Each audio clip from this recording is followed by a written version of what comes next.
Red Tie Community. It's the ball guy in the red tie, John Butler with Realty One Group Southwest, coming at you today from Tyler Tech Studios with the Red Tie Community. And you know me, I love people's stories, and stories have power and they have impact. And today we have a very special guest, Miss Jami McNees, the health insurance lady. You're like, John, why are you interviewing a health insurance lady? Well, first of all, health insurance is confusing as hell. I don't understand it. But more importantly, below the surface, you, my dear, have a dynamic and powerful story that the world needs to hear. Oh, Welcome. Thank you. Thank you so much, John. Thanks for coming in. My pleasure. All right, so I always like to start off with how we met. And so if you saw the episode a few weeks ago with Nicole Albrecht with Financial Accounting Services, she, I think maybe about 3 or 4 years ago, had a think tank of business professionals where she invited a lot of super smart people. I don't know why I got invited, but I was invited. I was the fly on the wall, and you were there. Yes. And you had a lot of good information, and you know, sometimes you just look across the room, you're like, that person's very interesting. I should probably talk to that person. Well, that's what we started doing. Yeah. And I am not the best when it comes to understanding health insurance because it is just complex.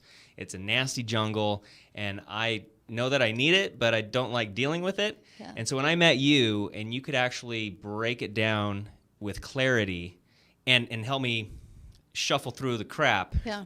that's your power. I have discovered that my superpower is taking the complicated and making it simple enough so that people understand what they're doing. And when it comes to health insurance, that's the reaction that I get more often than any other is, I finally get it, is what my people tell me. Well, and that's why I like to view myself as is that trusted advisor, that person in your corner, because nobody likes to be sold. You know what I mean? Like I think before I met you, I was talking to some health insurance person, and there's just always that edge, like, so you want this one? Huh? You want to sign the line? It's like, no, help me figure this stuff out. And when I converse with you, you just always have that heart of a teacher. You literally hold me by the hand and say, nope, don't do that one. Nope, okay, this is what's best for you. Yeah. And it feels so good to have somebody in your corner that is looking out for your best interests. Yeah. And I found my passion. I've only been doing health insurance for 5 years. Oh, really? So it took me until I was my mid-50s to truly find my passion. Figure out what you want to do when you grow up? Yeah, exactly. I figured, I was getting close enough to 60 that sounded like a grown-up.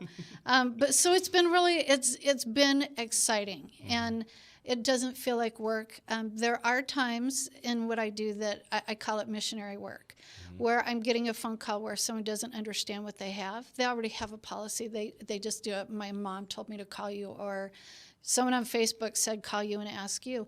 And I am more than happy to help somebody understand what it is they already purchased and how it's going to work to their benefit, or not for that matter. So that's how much I love it, is I'm willing to do it and have those conversations at no cost. That is so cool. And people that see your phone number right there, if you do have questions, give her a call. Yeah. So we put you on blast there. So your phone's going to start blowing up. Yeah, here really. Quick. And don't worry, when it goes to voicemail, I'll call you back. Yeah. You can't always be on call. Yeah.